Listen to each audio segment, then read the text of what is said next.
This story is called Lost for Words by Natalie Russell.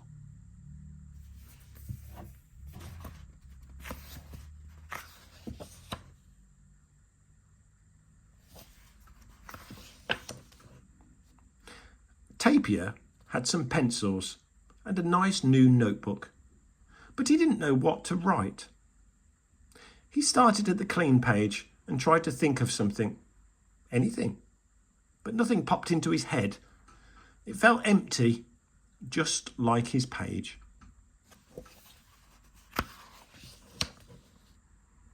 Tapir's friends could write words easily about things that meant a lot to them. Giraffe was writing a poem about his favourite tree. He chewed its leaves as he wrote. You are tall and thin, my perfect tree. You reach so high, just like me. Your leaves so juicy and good to chew. Oh, precious tree, I do love you. Giraffe had a way with words. Hippo was in his muddy pool, writing an exciting story. Once upon a time, there lived a very handsome hippo.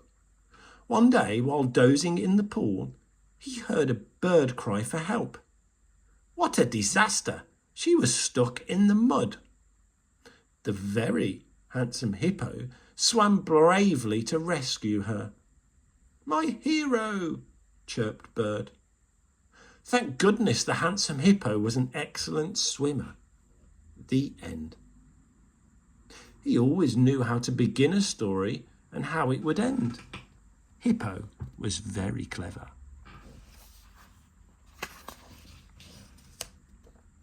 Flamingo was composing a song about the sun. She hummed softly as she wrote. When the sun shines brightly in the sky, I feel so happy, I want to fly. I stretch my neck and fluff my feathers. For me, sunshine is the best of weathers.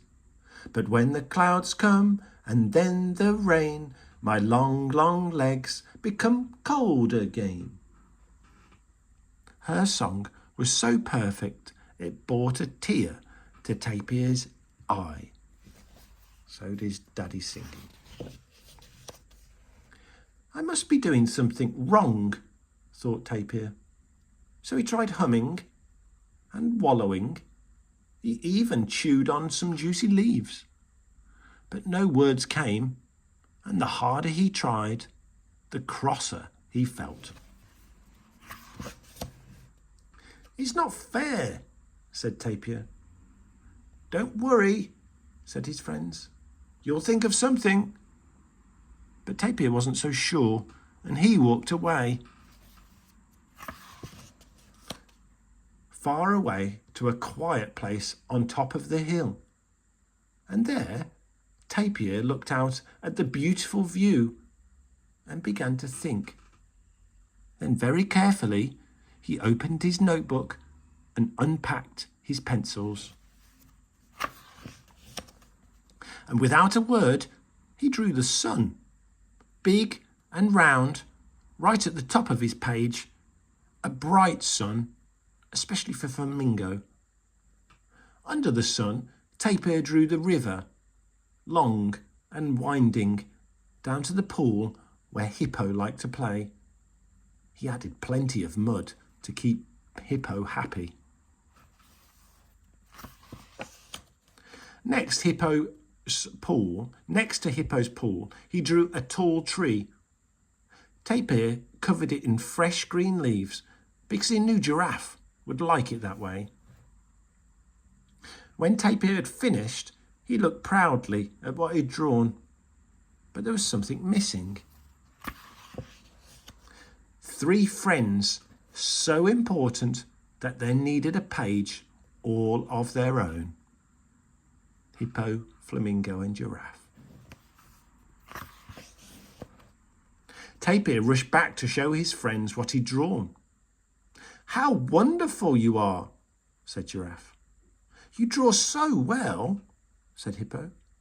It's beautiful, whispered Flamingo, wiping a tear from her eye. Tapir didn't need words at all, not one. His colourful drawings said everything he wanted to say.